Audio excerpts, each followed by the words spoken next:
makabalik sa pagbablog kasi may sira pong cellphone natin. So ngayon inumpisan ko na pong magbablog para may mapapanood yung ating mga viewers saka yung mga subscribers natin. At ngayong umaga po ay meron po tayong isang R3 dito na problema po nito ay walang horn at saka walang signal light. Saka yung hazard niya, walang hazard.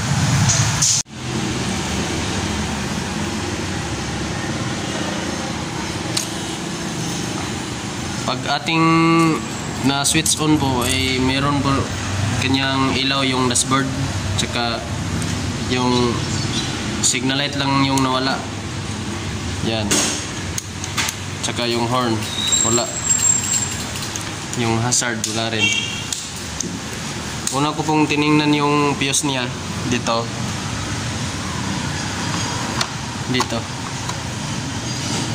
Yung sa may signal. Yan. 15 ampere. Nakita ko po dito na pumutok po yung isang fuse. Ito. Pumutok po. Tsaka yung may reserba, kinuha ko at saka sinalpa ko doon sa pinaglagyan po ng fuse na 15 ampere. At pagsalpa ko po ay pumutok ulit.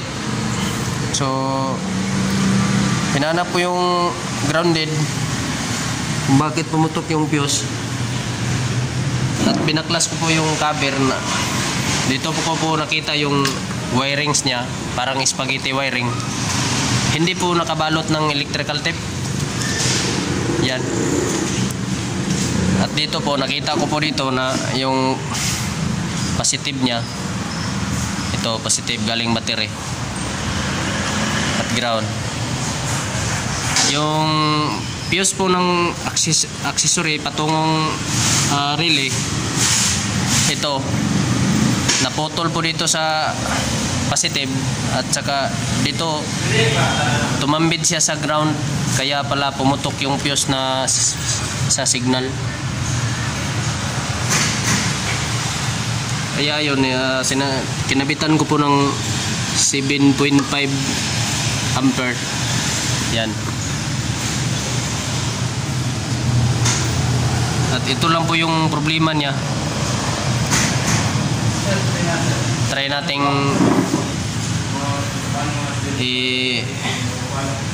pindot yung horn.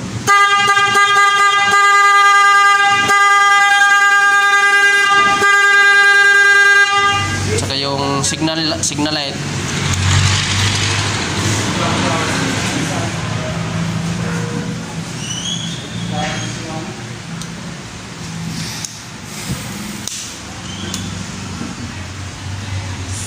Yan, umilaw na po yung signal light niya sa kabila.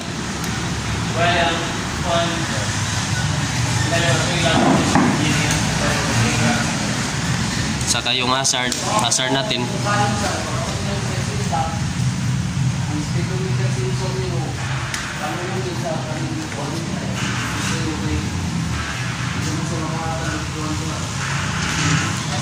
Yan, umilaw na.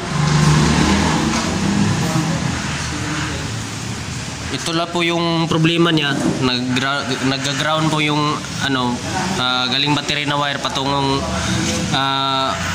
fuse ng patungong horn relay at saka relay ng mini driving light. Bali yung mini driving po hindi po to umilaw kanina, saka ngayon umilaw na siya kasi nakita na natin yung problema niya. Check natin yung switch. Yan.